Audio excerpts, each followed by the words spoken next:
Hello, and welcome back to the Masters of Response. This is Roy Furr for Breakthrough Marketing Secrets, BTMS Insiders, and I'm excited for today's interview because this is a longtime friend and colleague of mine, Marcella Allison. So in fall 2010, quick story to set this up. In fall 2010, I just written my very first financial promotion. I took it to AWAI's boot camp, where a bunch of financial newsletter publishers would be recruiting copywriters. And among the people I showed it to, like during boot camp, was Marcella.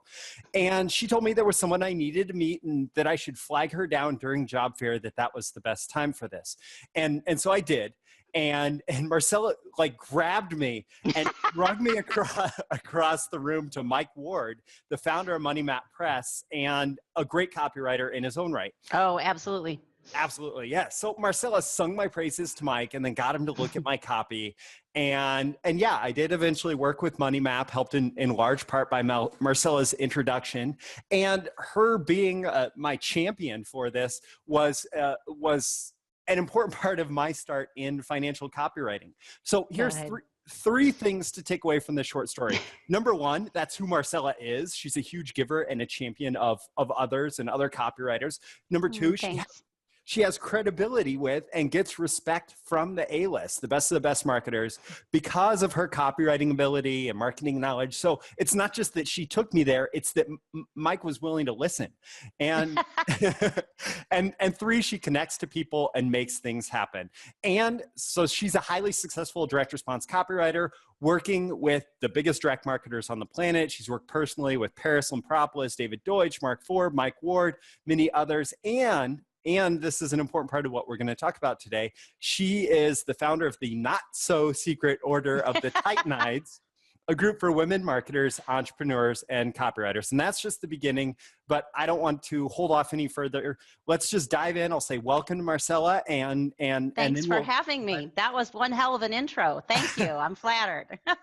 Awesome. Well, you deserve every word of it and then some. So Marcella, Titanides. Let's actually go back to the beginning of Titanides, because we were in the same hotel in Stamford, Connecticut when. That's right. That's right. When this was born. So in 2014, what was the experience that had you that made you realize that something has to change? It has to be you who spearheads it, and it has to start now. Well, in my typical fashion, I kind of fell backwards into it. I guess there wasn't a deliberate plan. It would be better if I started things with a deliberate plan sometimes. But what I will say is that for me, it all comes out of generosity, wanting to connect people, wanting to pay it forward, all those sort of buzzwords. And so at that event, there were probably 18 women or so. And we got together and we had women just starting out in the industry, and we had women who were sort of the legends and the trailblazers in the industry. And I wanted everyone just to get together because there were some amazing stories there. And so what happened is what I like to call collective mentoring.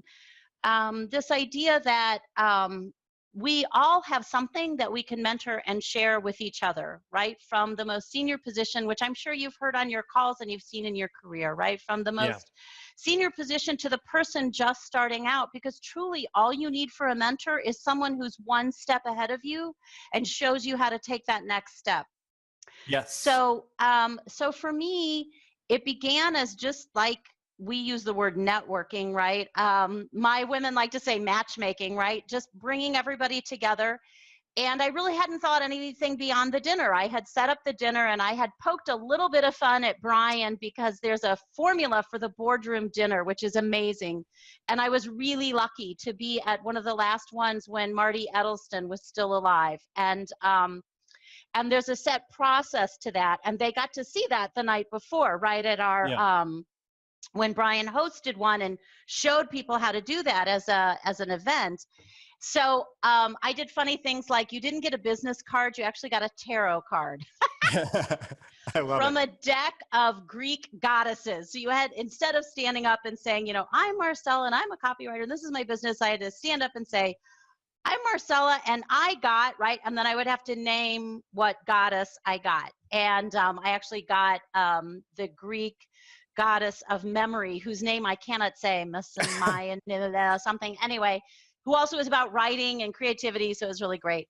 And the other thing I did was, instead of sort of setting it up as your greatest achievement, I Yes. asked everyone to do something a little more daring. I asked them to talk about their all is lost moment.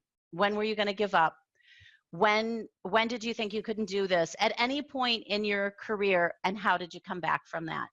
And Yeah. those moments of sort of truth telling became great mentoring moments, right? Because I believe that we learn more from failure than success in some cases, right? I mean, I'm Yes. not saying we shouldn't succeed, but and I think we learn a lot when someone else is vulnerable enough to share their failures. Yeah. Because the wisdom that comes out of that, that's the good stuff. That's what I want, right? That's the good stuff. Yeah. Well, it's funny because I didn't include it in the introduction, but I have another story of running into in the hallway at AWAI and admitting an all is lost moment after I'd had some success in copywriting and then just feeling like I was hitting a brick wall and not getting clients excited about my copy and it's so common. Yeah. It's so common. I mean, one of the things that I say to people is, you're in the exact right space and you're not alone, right? Yeah. Like, this is not a trajectory like this, right? It's like this, but it's still going up, but there's lots of up and downs along the way. And I think that is one of the best things we can do is be, I'm going to sound a little Brene Brown here, right? But be vulnerable enough to witness to each other our all is lost moments and not just our success moments. But that takes a space where you don't have everything at stake when you do that, right? Like, you don't usually do that in Paul Brown Stadium in Cincinnati with 10,000 people. So part of, when people say to me, well, what is it about the Titanides? Why do you need this? I say, because I want a practice ground that is empowering, where you're surrounded with people who are both cheering you on, just like, go try that scary thing, and also practically cheering you on. We just did this thing, which I loved. So I suck at video. I have no, oops, we have to delete that out. I'm very, I have a hard time with video. And I've never had to worry about it because I'm not on the camera. I'm writing the script for the guru and he's on the camera, right? Yeah. And I am blessed that right now my clients are like a machine. Like, they have whole video studios that would fit in my apartment, and they have teams of people like John Trapp at the Money Map, like guys who are brilliant at video, right? I don't have to know how to do it. And then here I'm starting the Titanides, and everybody's like, oh, you should shoot a little video of that. And, oh, you should make a video post. And I'm like, well, crap. So I go in the group and I say to them, all right, ladies, we're going to figure this out, right? And I post a challenge and I said, get your phone, tell a joke, post the video, winner gets some cool piece of video equipment that someone who knows what they're doing will tell me about, right? Okay. And in my little group of 250 people, we had, I bet you, 30 people posting. I mean, that's got to be a crazy response, right? And funny. Oh my God, we had someone posting, she was trying 5 different outfits, right? And she was like, I don't think the blue, no. And then she'd come back on camera, she's like, the red, do we like the red?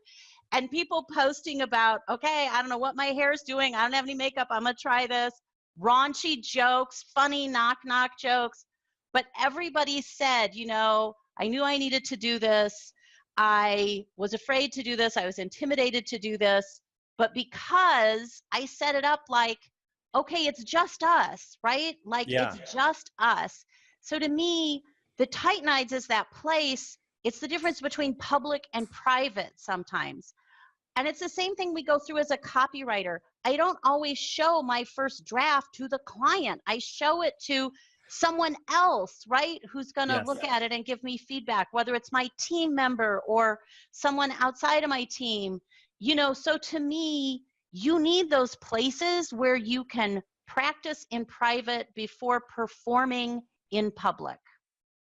where the stakes are lower, right? Yeah. Where the stakes are lower. So my first attempt at video is a pretty off-color joke that is in the Titanides and hopefully will stay there forever and not go out on the internet. And it's me just practicing telling it in a sweatshirt with no makeup, right? But I figured out my camera, I got the button, I figured out how to upload it, I found my YouTube channel. Like, I did all that because I had a safe place to do that where I wasn't risking millions of dollars, mine or anybody else's. Yeah, that's so great. And that's such a, I don't know, it's such an important space to be able to have somebody or some group of people that where you can do that without the fear of judgment that so often comes with how we present ourselves professionally and that. So I want to zoom out a little bit, because I don't think that we've told the part of the story to make people really understand what Titanides is, because at that event at Titans of Direct Response in 2014, Brian brought together a bunch of people who were influential in building Boardroom, right?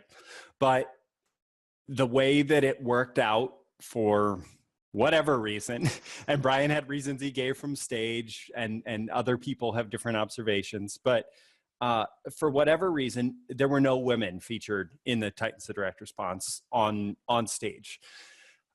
And so you had that dinner, and Titanides started saying, listen, there are women who are doing amazing things in direct response and business and marketing. And we don't necessarily get invited to stages like Titans. Mm-hmm. And we don't necessarily get access to the same opportunities strictly because we're women. And, you know, I'll say that, that's absolutely true beyond the scope of what I recognize and wish to acknowledge as a, you know, privileged white man. So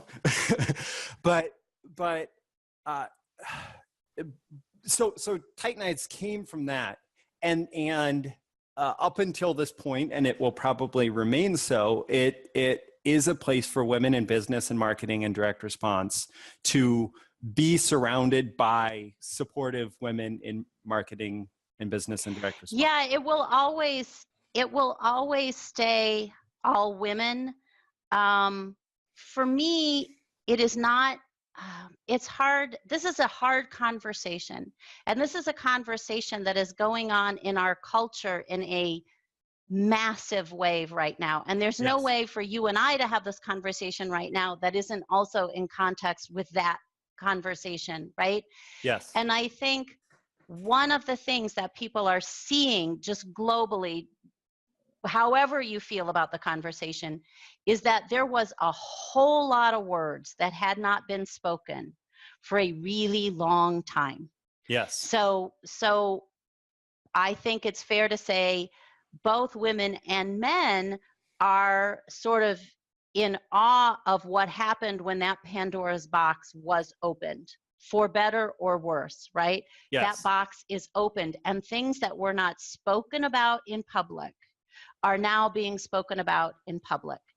So for me, what happens in the Titanides is that regardless of politics, there is a place for conversations that sometimes are not conversations we want to have on the world stage, but they're conversations that are necessary. So it could be a young woman posting, what do you do when you're pretty sure your client's hitting on you? How do I handle that? Yeah. And there are senior women who can just address it and give some tips, who've been there, who've done that, right? Yes. And it can just be a place to ask a hard question like that, right? Yeah.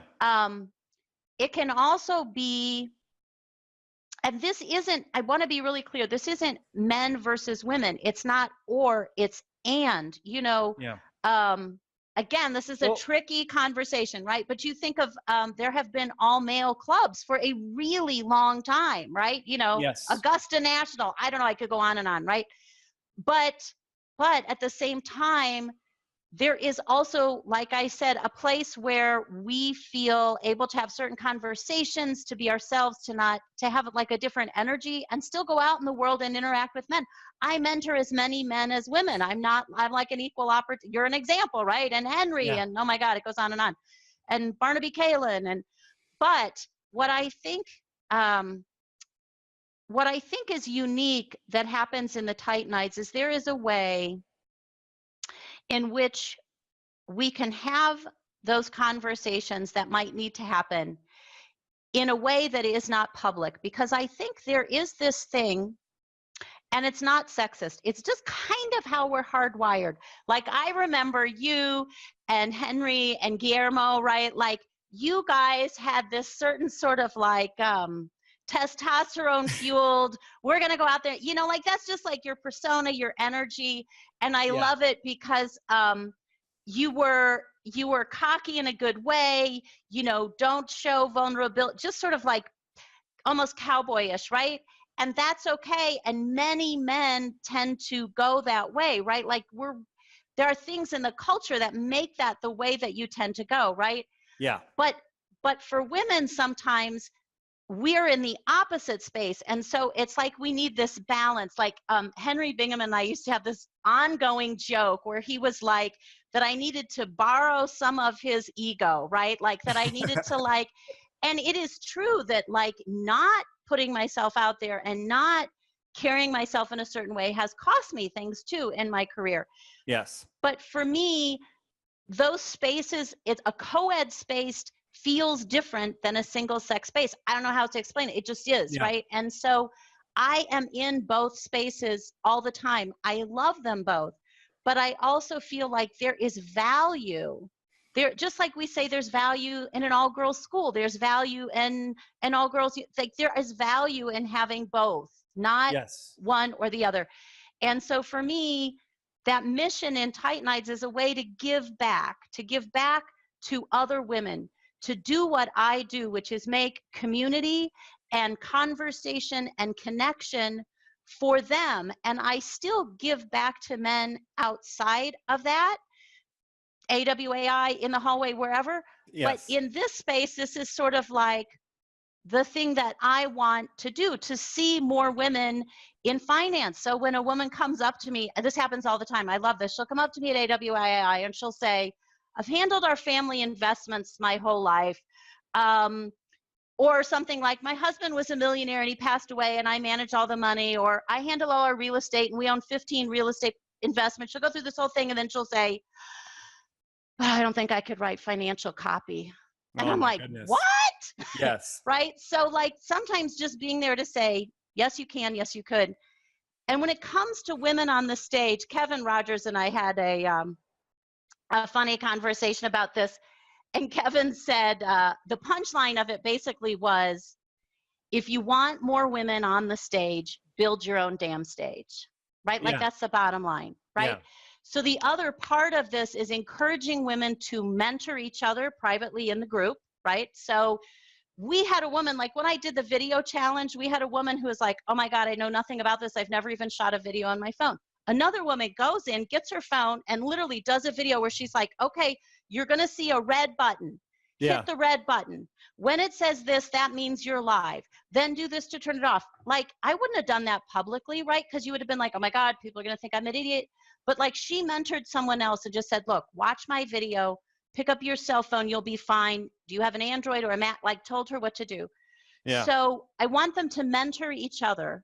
And you do that privately. And then the way we did it publicly was at the event, to ask some pretty, what I considered very successful leading women in this industry to speak and share their experience with other women, and also to share their stories. And they did. And it was amazing. It was the greatest gift just to even be the person who made the stage for that is like one of my proudest things, just to build the damn stage. It was enough, right? Yeah. It's enough. It's so cool. And although it might've been better if I had a revenue model attached to it. Don't do that part. But let me just say, I'm glad I built the stage. Yeah. Yeah. Well, you know, at some point, because I don't think Titanides 2017 was the first, or I don't think it was the last time.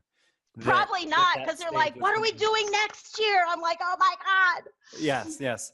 And so, I mean, just knowing that there's so much need and demand in the market, you know, just taking it aside from the topic, when there is this level of need and demand and enthusiasm in the market for anything, at some point, the person who serves that market and fulfills that need gets rewarded with the revenue. So you'll figure I'm working on that piece. I'm working on that piece. I have to laugh. I say I accidentally started a movement, and now I'm trying to figure out the business.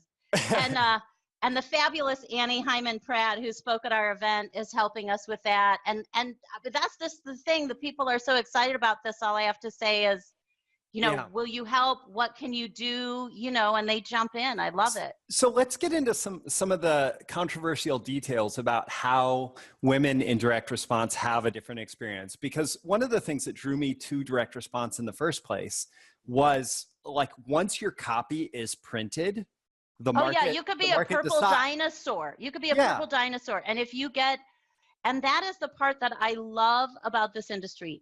They truly do not care, right? They do not care who you are. A control is a control is a control, but everything up to getting it printed and how you get rewarded, because it's an anecdote, but I talked to a very skilled woman copywriter who said that she struggles regularly with getting clients to agree to royalties.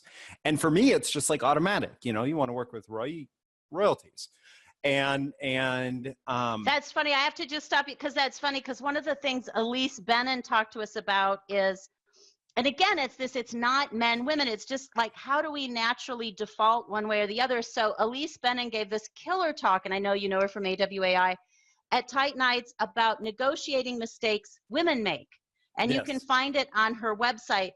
But she basically points out where we tend to shoot ourselves in the foot. So like, even hearing you say that, having heard Elise, I'm like, I wonder how she handled that conversation. Because I had some major ahas after talking to Elise about how the way that I approach it was actually making it less likely for me to get what I wanted, just because I'm hardwired for generosity and a caretaker and a whatever, right? So sometimes those are culturally taught.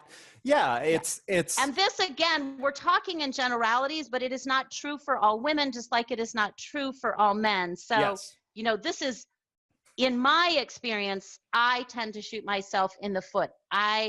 And I think that some women tend to share some of my characteristics. I'm sure some men do too, right? Yes.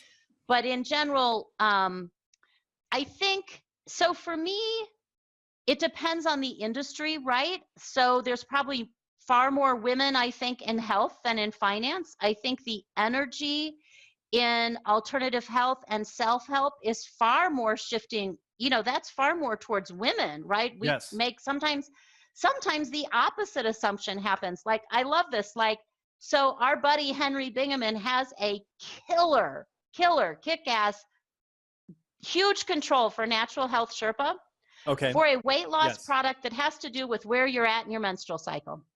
And I can probably tell you, honestly, that Henry probably knows more about the female menstrual cycle than I do at this point in time, right? So again, the bias goes both ways. There are people who would have said, how the hell could Henry write a promo, right, about women's menstrual cycles? But one, he did all the research. Two, he interviewed a gazillion women. And three, he had me read it over with him. Yes. And he loves the part where he gets something wrong, because my sister was on the call too. And Jennifer and I are like, what? You know, and then just, you know. So we also have a bias, like, oh, women write self-help, women write health, and men write finance, right? So part of it is breaking that up, like Henry did. He just did the research and he did it, right? There's no assumptions here. Now, also, and I think there's a little bit, go ahead. Sorry for interrupting, but at the same time, like, if you don't feel, whether you're a woman or a man, if you don't feel naturally inclined or interested in a market, you don't have to stick with your gender avenues. You don't have to break them down. You don't have to whatever, based on what your personal experience is. You just have to be curious. I really think Yeah. that's the single most important skill for a copywriter, is to be curious, right? Mhm. So if you are curious and you're doing the research, you can get excited about something that if I saw it as a headline in a newspaper, I might not have picked it up. But if it's my assignment, by the time I'm done, I had better have gotten really excited and sold myself, you know? Yes. But what I think happens is that it is sometimes harder for women to break into writing copy in industries that are traditionally male dominated. So in general, again, making a gross and untrue in many specific situations generalization, Yeah. I will say it is the women who came up through IT and the women who came up through finance. And here I'm talking outside of copy. Like if you were involved in IT and programming and computer code, or you were involved, as I was, in a venture capital firm or investing, those industries were heavy male dominated. We rarely saw a woman on the stage. We rarely saw women in senior leadership, right? Because they would have sort of opted out before then. I think of Sheryl Sandberg's book, right? Lean In, where she's like, stop opting out, stay in. So in those cases, I think it sometimes trickles over into copywriting, and trying to change that is also about the culture around those areas, those industries, right? And again, so for me, like the best thing I can do is be an example of a successful female financial copywriter.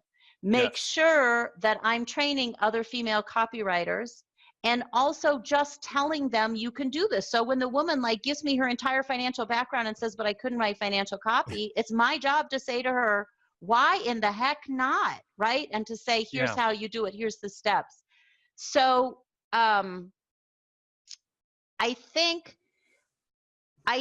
you're right in that once you have written copy and it's deployed, you've proven yourself, right? And I was really lucky to work for a bunch of crazy option traders, and they love the fact that I was an English major, and they love the fact that I could translate options into something other people could understand, right?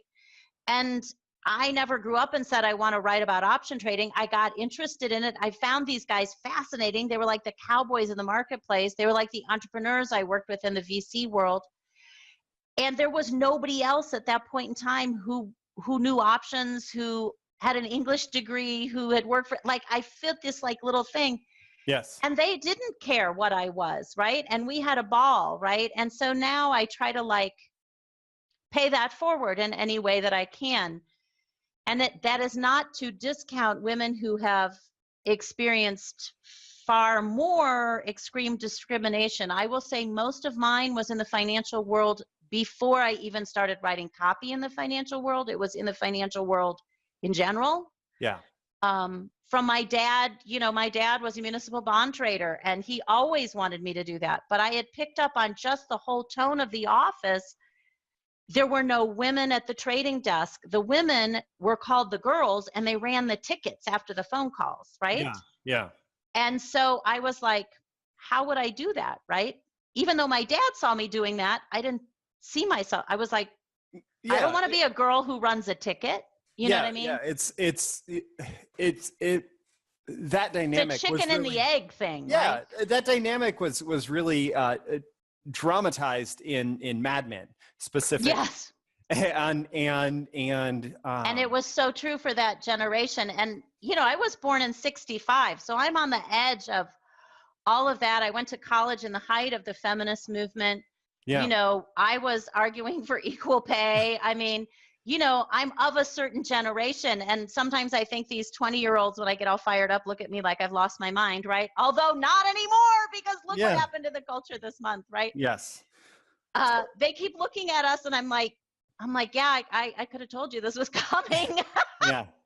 Well, I do want to make sure that that we also cover the skill of copywriting and the business of copywriting. Now that we've covered politics for 40 minutes. Yeah, let's go on. But I do have one question, and maybe we can be really focused with the answer. But what am I, as a man, completely ignorant about regarding your experience or the general experience of women copywriters? Have we missed anything yet?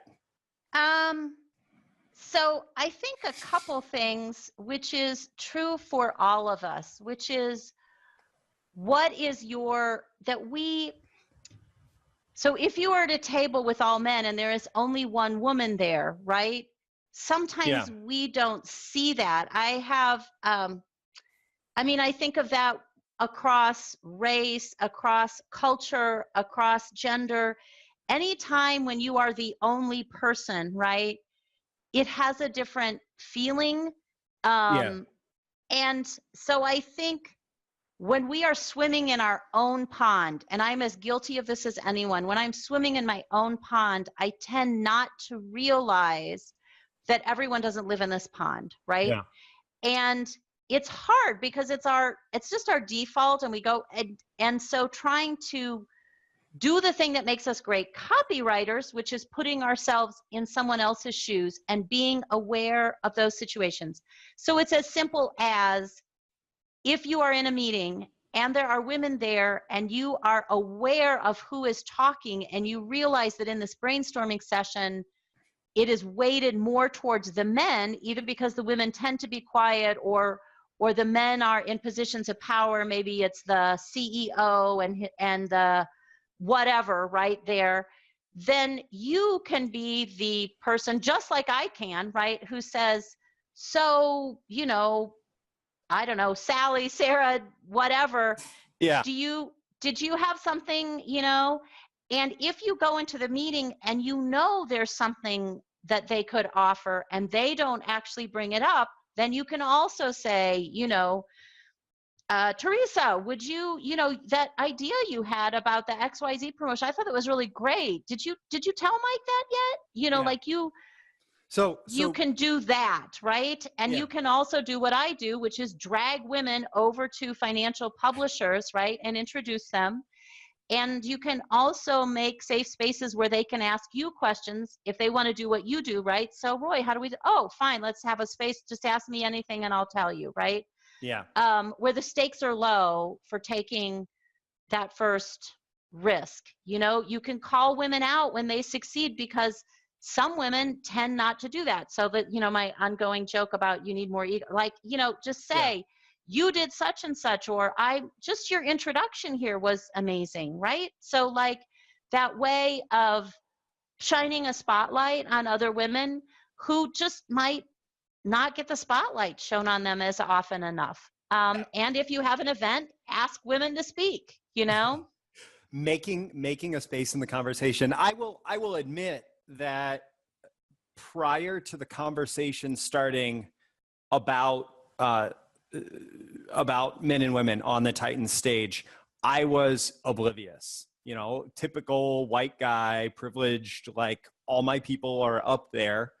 And I say my people, just, you know what I mean? No, I know. Yeah. And so I was blind to it until that conversation started happening. And it took, it took other people introducing that into my awareness. I hope that today I'm a little bit better about that, and more intentional. I think we all are, honestly. I think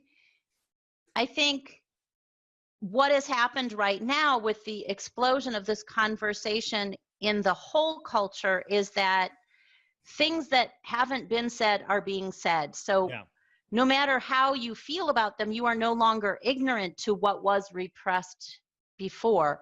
Yes. And if we can find a way, so we just did a thing in the Titanides where we invited people to just an open conversation about it. We said, this is not therapy.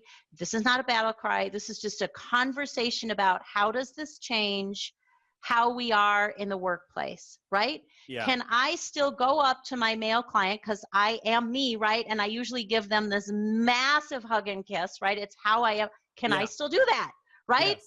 Does that make him feel weird? And I didn't know it, right? Because I'm always like, right? I've probably hugged you when you were like, right? Yeah. Like, so, but so we just said, we're going to have a conversation. And I picked a person, I picked Monica Day, who I think you know too, because she leads conversations around race, around difficult issues, around the culture, and has for 30 years, right? So I picked a really good, grounded person and just set up an opportunity for a conversation and said, let's just open the door. We'll unpack this a little bit. We'll keep it going. But again, in a private space, I'm not doing that on network TV. I'm doing it where we don't have to elevate to throwing flames at each other. We can actually have some kind of conversation, and we can honor differences and different experiences around that topic, and all can be, they can all be valid. It's not an either or, if that makes sense. And so that's one thing, right? Making a space for the conversation. So you asking me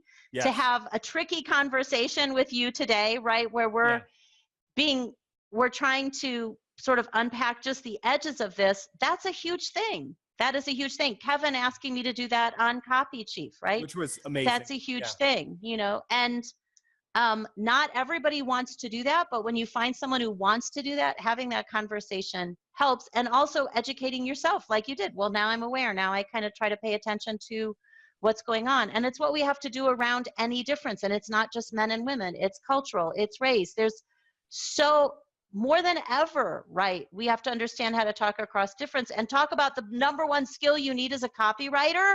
Yes. How to talk across difference, how to put yourself in the other person's shoes, right? Yes. I got to put myself in, you know, old white guy option trader. That doesn't look a lot like me, but I have to be able to do that. Henry put himself in premenopausal woman who has a Poochie belly shoes, right? And he's like a CrossFit, like, you know, but he did it, right? And he made me believe him. So, and the promotion is taken off like gangbusters. So clearly we can do this. Clearly we can do this. Okay. Awesome. Yes. And I will admit, just as a side comment after that, that as I've developed my long list that I've barely scratched the surface of for people that I want to interview, I was intentional about going to your list of Titanides presenters and saying, saying, these people need to be in these interviews as well. Too. Yes, they do. And you know what? Put Kira Hug on your list. I was thinking about that with the Copywriter Club. Put her on your list if she's not on there too. And you've already got Abby Woodcock. She's on the speakers list. I mentioned Annie Hyman Pratt. I mentioned Elise Bennon. I mentioned Monica Day. Pauline Longden, Lori Morgan Ferraro, who came up through was part of John Carlton's posse there, all those guys. And John Carlton is an amazing supporter of women. He's so funny on his, somewhere on Facebook when someone posted something about my event, his response was something like, well, it's about damn time, you know? And that post had a whole list of women going, like there's a couple, remind me, because there's a couple Facebook posts going where everyone was like, and this woman and that woman and this woman and that woman, where I can get you like lists of them. Lists of them. Absolutely. And then pretty soon you'll be the Titanides podcast. There we go. So you've worked with some amazing people. I've been really lucky. Unfortunately, on this list, I don't have women that have mentored you listed yet, but you've worked. Well, you know, it's a funny thing because I do have women who have mentored me. So I was really lucky when I became a venture capitalist. I went to a firm that had 3 women, which was like highly unusual at that time. And that's part of why I picked it, right? Because I saw these women leading, right? So the person who taught me how to do financial due diligence on any investment, a skill I use today. Every time I slice and dice a track record to figure out the story I'm going to tell, it's because of Karen Morgan at SendMed Ventures. Okay.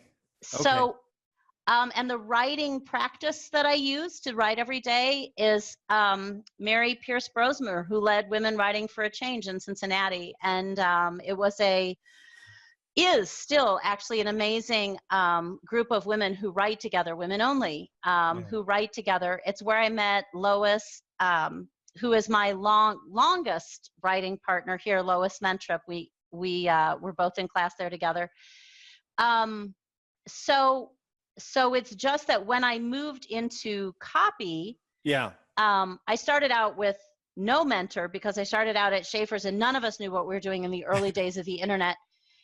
We were all making it up as we went along, but I had a fantastic creative director, and Kevin got the mailing from AWAI about their course. Okay. And he's like, is this the thing you've been complaining to me about, that like there's nowhere to teach you how to do this? I was like, for God's sakes, yes, send me to that.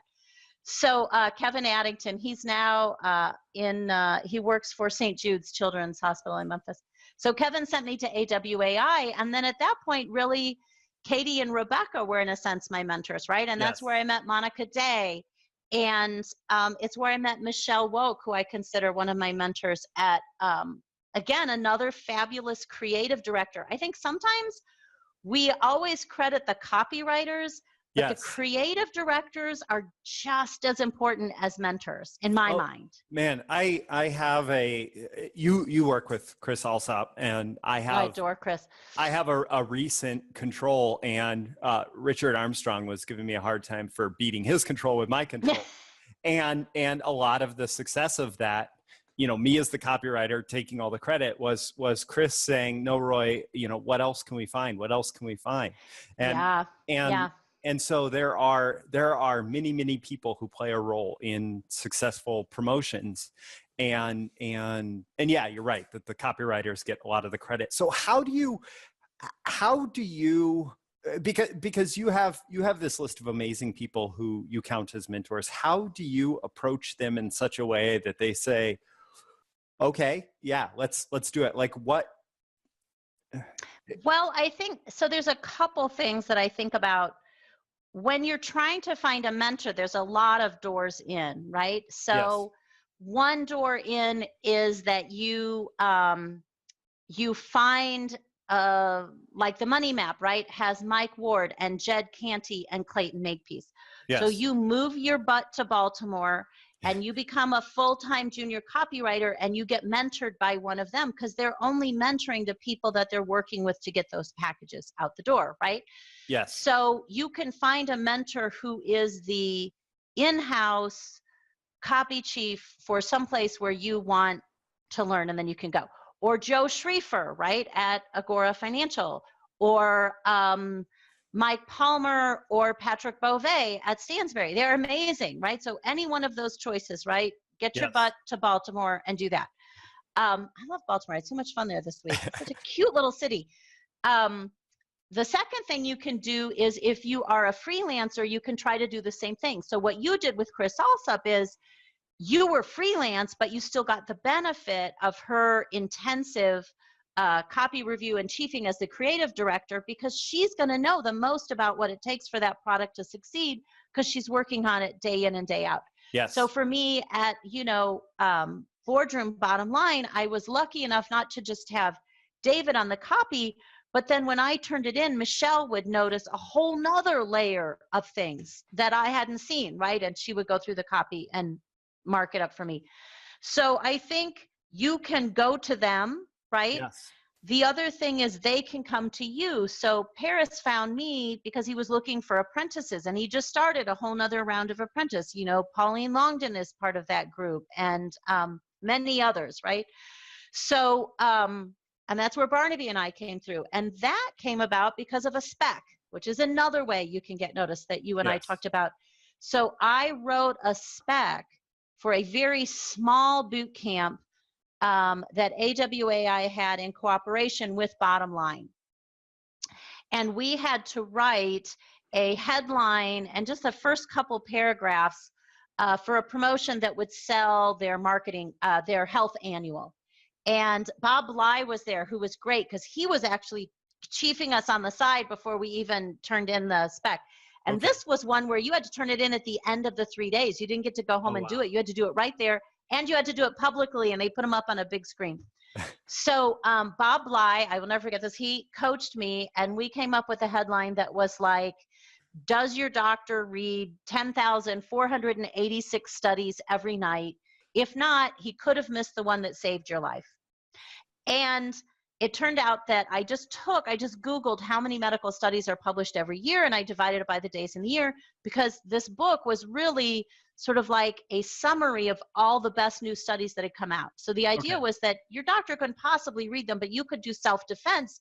You could read these and you could go to your doctor and say, did you see this new research on whatever? Okay. Yeah.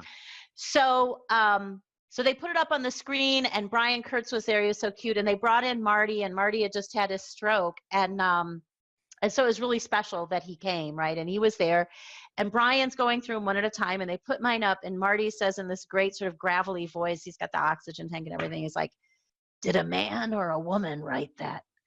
And Brian and I are looking at each other, and Michelle's looking at me, and Brian goes, well, actually it was Marcella, you know, and she's the in-house writer for Schaefer's. And Marty says, I think that deserves a kiss. Which, of course, in everything we're talking about right now, but he was 80, right? So I figured it was safe, right? And he did. He gave me the cutest little kiss on the cheek. So I used to say to Brian that it was Marty's kiss that turned me from a frog into a copywriter, because I got the Marty kiss. But it was a year later that Parris came to Michelle Woke and said, hey, did you see anybody promising at that event? And she said, well, here's the stack of specs. So a year later, right, here's a stack of specs, and this is the person, you know, that Marty picked on top. And he called me and several other people and asked us to be, first we sent him samples, and then he asked us to be copy cubs. Okay. So from one spec at one AWAI mini boot camp, right, I end up training with Parris for, it's been whatever it is, 10 years now. And at that event, David Deutsch was the presenter. And that's how I met David. Okay. And the other way that you get someone, so they find you, you go to them, they go to you. The other way to do it is you offer something helpful that they need that is not copy, because obviously they're so much better, like that doesn't really help them, right? So that's what I did. I just said to David, is there anything I can do? What could I do to help you, right? Is there anything you need? And would you ever be willing to look at some of this crazy stuff I write for Schaefer's? And he said, well, you could review this package that I just wrote for the Weiland sisters for this book and just give me your thoughts. Yeah. And I'm sure it was just a throwaway, but he's always looking for feedback. And I was a woman. And again, our whole conversation, he's writing to older women, right? It was like a Hints from Heloise. Yeah. And I circled a bunch of things, but the one I remember was he had a sidebar in there, and it was about a home mosquito remedy. And he said, when he explained it, he said something about them going to a picnic in their shorts and putting the mosquito remedy on. And my comment to him was, women of that age would never wear shorts in public. Like my grandmother never left the farm in shorts. It was a dress, or it might be like capri pants. She would wear capri pants. Yeah. Or a skirt, you know, but she would never wear shorts in public, not to a family picnic. She wouldn't have worn shorts at that age demographic. Yeah. So I said to him, you know, they wouldn't do that. I would change it to this. And there were little things like that, just subtle. And he found so much value in the feedback that we started swapping. And I would do feedback and critiques for him. Just, again, anybody can be the customer, right? I would give feedback and critiques, and then he would give me comments. And because his time was more valuable than mine, it was like 2 to 1 or 3 to 1 in the beginning, right? 3 of my hours for 1 of his, which was totally fair given the value of his time. Yeah, yeah. So think about, what skill do you have? Like, I don't know, maybe they're trying to, like, look at Brian Kurtz. He's started the Titans. He's got this whole mastermind, this master class, but he came from old school direct marketing world and ran a massive company with tons of resources. So maybe you're like, hey, could I help you out with list management? Whatever it is you do, right? Like, I'm brilliant at social media. How about if I manage your social media for you and help you set up your Facebook page and tell you how to get posts liked and whatever? Like, think of something that they might need. And I have no idea if Brian needs it or not. I'm just trying to say, somebody who needs something that isn't copy, that you're really good at, that because of where they're at in their career, you might be helpful for, right? Yeah. Then you could say, let me do that for you, and could you give me some And it has to be reasonable. I didn't go to David saying, you owe me an hour for every hour I give you. It wasn't reasonable. I didn't know anything back then. Yeah, yeah. Took me 10 years to get to one-to-one with that man. Oh, so I completely agree, and my experience backs up everything that you're saying about the contribution of value, because when I look at where various people on your list and on my own list have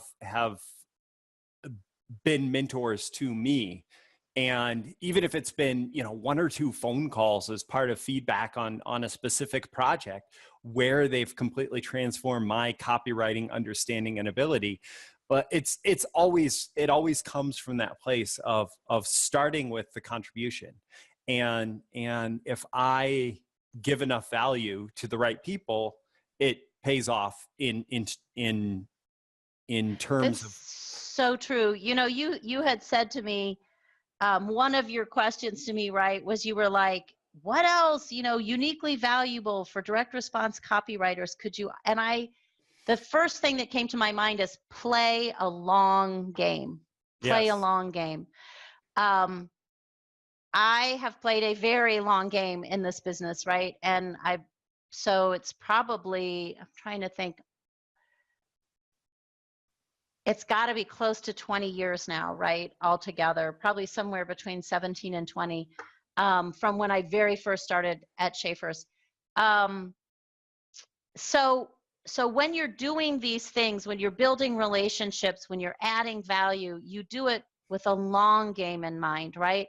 Yeah. So it was probably, I bet you David and I had, so I know that I had probably been trained by Parris at least 3 years at this point, and maybe worked with David.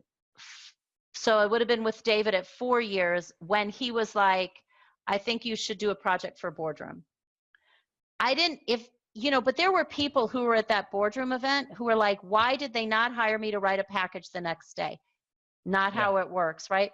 Not at this level, not at this level. Now, you know, we have to be clear about that, because there are so many choices, right, for how to do this. I mean, I love when John Carlton's like, who would be crazy enough to kill yourself for 3 months to put a control up for Boardroom so Gary Benzavenga could take it down next week? Like, are you nuts? No, Yes. Work with the entrepreneurs, right? And that's a whole nother way to go, equally valuable. And that long game may be, here's this entrepreneur with a brilliant product that I believe in, no clue about copy. I'm going to partner with him. I want 20% of the company because he can't pay me, but I believe in what he's doing. I think he's really a smart marketer. And I know that in 5 years, my 20% of this company is going to be worth way more than any single dollar I could have charged him on my copy. That's another way to play a long game, right? Yes. Or, you know, to launch your own product, your own company, right? So Shannon Housley, who works with me, is doing this for financial advisors, right? And she's working on a product for them right now. And she's using all those skills she's learned this whole time to launch a product for them. So, you know, playing a long game just means don't go into every interaction saying, what am I going to get out of this? What's my ROI? What's in it for me? That said, I probably need to do that more than I do, right? Yes. There's a balance in there, but play a long game. Don't look for immediate payoff, because some things take time, right? Relationships take time to build. Every interaction is another layer of that relationship, right? It takes time to build. Yeah, I couldn't agree more. And I see so much when I look back over my career where there have been things that have developed for a year or 2 years, 3 years, 4 years, 5 years, and then the opportunity happens. So, you know, just being very specific, people ask how I wrote that Titans the Direct Response promotion in the first place. And it was because I had tried to give Brian Kurtz value for years and years and years. And then just everything aligned one afternoon. And, and Brian, you know, sent me an email and said, Roy, can you help me with this? And, you know, blew me away. Yeah. And then you made all those connections, because in working on this, you had to work with every single one of those speakers, all of them legends in the industry. You had to get to know them. They were all critiquing your copy, you know, talk about being like in a group, right? Yeah. You know, my example is the very first package, the very first person who called me the day I went freelance from Schaefer's was Mike Ward. Okay. And it has taken him, this whole time I've done odds and ends of projects for him here and there and here and there and here and there. And it wasn't until this year when he said, would you please just be exclusive with us and let's see how this works. Yeah. But because we knew each other, we'd done projects with each other, we'd interacted in, you know, on multiple occasions with different projects, that was like a safe thing for him to say, would you do that? And I knew what I was getting into too. And I said, well, let's try this for a year and see what happens, right? So I think that I still have many, I have many of the same clients and relationships that I started out with, you know, and that to me is what makes this industry great. I love that, right? I love that people stay around a long time. I love the people that I hang out with and that I'm working with. And that is also how you find mentors, right? You're just, like you said, you're in the right place at the right time, but it happens because you have been in those places over and over and over again without expecting it to happen in 10 minutes. Yes, absolutely. Well, as we are approaching or have already approached the end of the hour, I do want to ask one more question and then we'll wrap up because sounds good. Things to get to. The copy to write. We have copy to write. Yes, we do. And actually that's what I want to talk about, because we have spent so much of this hour talking about the experience of women in direct response and what you're doing to make it a friendlier place, or a place where women feel like they have access to some of the same opportunities and have a support network. And we've talked about your experience building a career in direct response and the importance and the process of getting mentors and connections. But we haven't spent a lot of time talking about copywriting. Copy. Yeah. So I do want to make sure that we speak to that at least a little bit, and asking specifically, do you have an anecdote, a story, a tip that if you have one lesson that you could hand to people as far as how to connect with their market better to generate response, what would that be? What comes to mind here? Let's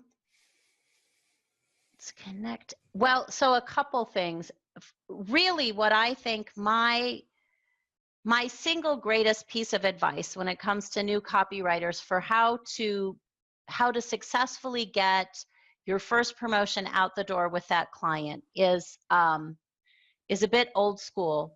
And not everybody agrees with this, right? But I will say, for me, I want all of their most current controls, however many I can get my hands on. So let's say it's 3 or 4 or whatever, right? Yeah. Because when I first started working with Parris, my job was not to be brilliant, creative, funny Marcella. My job was to be as close to Parris as possible. When you can be creative later if you want to just get on base. And by creative, I'm not saying you don't have to have that big idea. You do. I'm talking sort of stylistically here, right? Okay. So I'm saying if you want to get on base, get, I don't know, 3 or 4 of their most recent control promotions and study the heck out of them, right? So that you know them inside and out, know the structure, know the tone, look at, is it boardroom style health copy, or is it, Nazis kept cancer cure secret for years copy? Like, where is it in there? And how do they make their offers? Like, look at that thing and then make yourself, so Henry actually makes an outline, right? He makes an outline of the parts, right? And what they're doing in those parts. Yeah. You can also do it intuitively by hand copying it, right? Which is kind of how I internalize that. And get the voice right. Abby Woodcock is amazing. She showed us this whole voice analyzer thing she has so that you can tell how close you actually got to the guru's voice at the Titanides. And then let's say your project is for apples and you have a promo for pears where you could kind of see the structure for pears would kind of work at the structure for apples, right? Yes. So now you sort of have the structure template so you won't get all, I mean, I hear marketers all the time complain about they just don't understand the structure for promo. So for God's sakes, at least get that part right, okay? Then worry about a big idea being brilliant in your opening. Because yes, you can write a really good structured promo, but if there's no idea there, it's flat, right? But you can also have a brilliant idea that you totally don't execute, and they're gonna have to give it to another writer to execute. So you've gotta have both parts. But we think sometimes that what they want is for us to be Einstein on the page, that they want us to be some brilliant creative genius and prove to them what an amazing writer they are. Really, they want you to get on base. They want you to write a promotion. Like if you've never worked with them before and you're trying to break into this industry, all they want to see is, can you get on base? Yes. I don't have to write a $30 million Jed Canty promo for Mike to be interested. Yes. I have to be able to write a steady package for a product that meets all the criteria that gets on base. And that still means you have to have a big idea, but, right? Yeah. We sometimes we try to write in our own style instead of theirs. We get some totally crazy idea that might be good for a test, but doesn't get you safely on base the first time, you know? Yes. Yes. So just, in some ways, the bar is lower than you think. They don't expect you to be Jed Canty. Jed is the only person who could be Jed Canty. I'm not sure the world could handle multiple Jed Cantys. He's brilliant, right? But like, they just want you to show up, write a complete package with a solid idea for a product, right? Yes. And the same thing on the health side with New Market and all the health divisions. They just want you to be able to write it in their tone, in their style, have done your homework, get the structure right. That is your get on base. And if you study what they have done and be relentless about asking for what you need, because sometimes they're busy and they just sort of throw a few things at you and they say, just start writing, you've got what you need, but you don't have it. You don't have what you need, right? Yeah. So I like to say the time to get everything you need is before you sign the contract. So I actually coached a writer the other day. I said, ask for samples. She goes, oh, don't I do that after I sign? I said, no, you do that before you sign. You're going to ask for samples before you sign. You're going to ask for everything you want before you sign, because that's when they'll get back to you right away and they'll make sure you have everything you need so that you're ready to go. And then the final thing that I really think helps you is totally nothing to do with copy. It's something Parris taught me, and it's pick the low-hanging fruit. And what happens is, often, if you're the new guy on the block, you get what I call the redheaded stepchild project. And there's a million things wrong with it, and it's condemned to fail. So either one, know how you're going to fix it and have a really good plan for fixing it, or two, say no, because it's just going to be a wipeout. I got one of the worst redheaded stepchild projects from the Motley Fool. It was for this project called Greenlight. Nobody had been able to sell the thing. They couldn't make it work. It was filled with these little financial tips. But here's something. I had been training with Parris in Boardroom style, and I looked at this thing and I was like, oh, the way to sell this is a million teeny tiny bullets. Yeah. You know, get $2,000 mattress for $300 and sleep like a baby every night. Like, I wrote hundreds. I just went through all the back issues. I wrote a gazillion bullets. Well, nobody at the Motley Fool writes bullet style. They're financial, right? Yeah. Wrote a whole bullet package as if it was a personal finance newsletter, which it was, which is the way they sold the ones at Boardroom. It literally revived that dead product. Wow. Literally. Like it was like, like they were like bragging about me at the Financial Publishers Roundtable, right? But again, that was a redheaded stepchild, but I knew I could solve that. Yeah. So you can take one if you know how to solve it. That's excellent. Or you know, an alternative angle with that is the lagging control, the control that's been the control for exactly. years. Yeah, and nobody's gone up against it. Just make sure it wasn't Gary Bencivenga's, they go for a long time, or Arthur Johnson's. Yeah. The other thing Parris taught me is if that's all they have and they're pushing you to do that because that's the thing they need done. Yes. And this was one of my first shots out of the gate at Boardroom. It was going up against Eric Betchel, who's brilliant, right? Yes. And I got to 87%, which I thought was pretty good, right? But I wasn't going to beat him. So Parris said to Michelle, look, if she does this and she doesn't win, because you are putting her on like a Mount Everest task, you agree she gets to pick her next one, which was brilliant because my next one, I picked a new book to launch, just me, nobody else on it. And I asked David Deutsch for help, and that became my biggest control for them, the Healing Kitchen, because I got to pick pick my next one.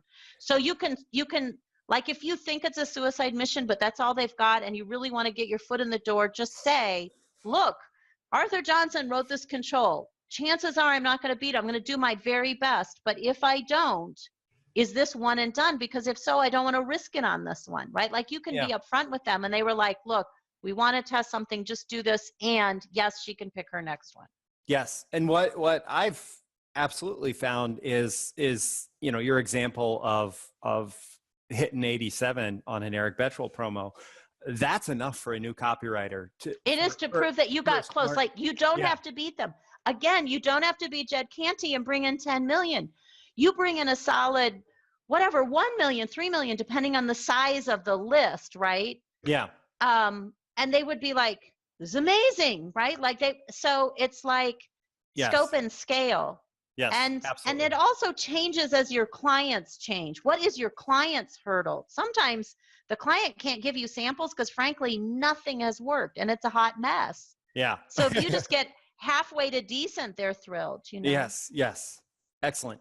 Well, I want to run down all of the places where folks can connect with you, become a part of Titanides, and just learn more. So specifically, the Titanides group on Facebook and Titanides are the email list are for women copywriters, correct? Yeah, those. So you can request to join our closed Facebook group, which is Titanides. Yes. And also you can go to Titanides.com and join the email list, Titanides.com, which are the female titans. They were the 6 goddesses who ruled heaven and earth. I also teach at AWAI frequently. This year we had our event the day before AWAI's boot camp.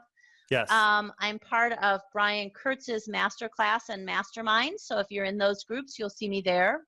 Yes. I'm part of Bo Eason's mastermind because I'm working on becoming a better public speaker. Again, build your own damn stage and learn how to talk, right? Yeah. So you'll see me there. And in fact, they have, I think it's May, the first week in May, there'll be his personal story power event. And I'm going to go, and I'm trying to get a group of folks to go kind of together, copywriters.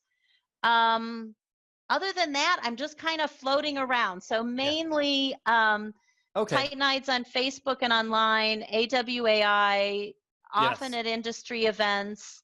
Yes, you're often busy just doing it, being in the business. I try to. Yes, I try to stay busy just doing it. And they can always reach me at allmarcella@gmail.com also. Okay, and so I'll link these things with the video. So if you're watching this video, you can click the links below the video. I'm also going to make sure that I link those Copy Chief. It was actually a 2-part interview with Kevin, I believe. Oh, that's right. You'll find me in Copy Chief. Oh my God, how did I forget that? So I run a book club inside Copy Chief, and sometimes Kevin and I get crazy on podcasts. And I talked at Copy Chief Live, which was so fantastic. I loved it. Yes. So yes, that's a really good, that's the only other place where you can find me kind of regularly besides Titanides, and where I respond to messages, because emails tend to just whoosh, but in Copy Chief, you can send me a message and I can answer there too.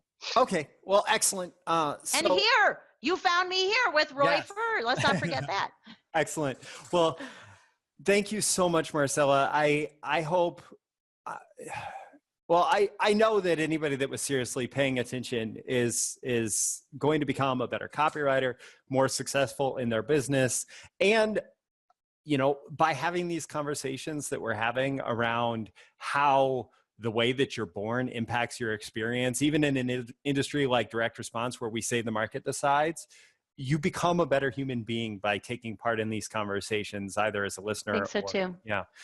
So I think it's so important to have these civil conversations yeah, in this day and age right now. So I really appreciate yes, that you wanted to go there and talk about it. And I love that we talked about the solutions, because I think that's what I'm interested in. Not that I don't think we need to also address the problems, but I think really focusing on what can we do in our tiny patch of the universe to make things better, yes. is what I'm all about. Changing one life at a time, even one Yeah. person's day at a time. Yeah, World that's a at a time. Yeah. great way to go through the day, isn't it? Whether we do it with our copy or a conversation or mentoring somebody, that's a nice way to go to bed at night, is knowing that you've been able to do that for at least one other person on this planet today.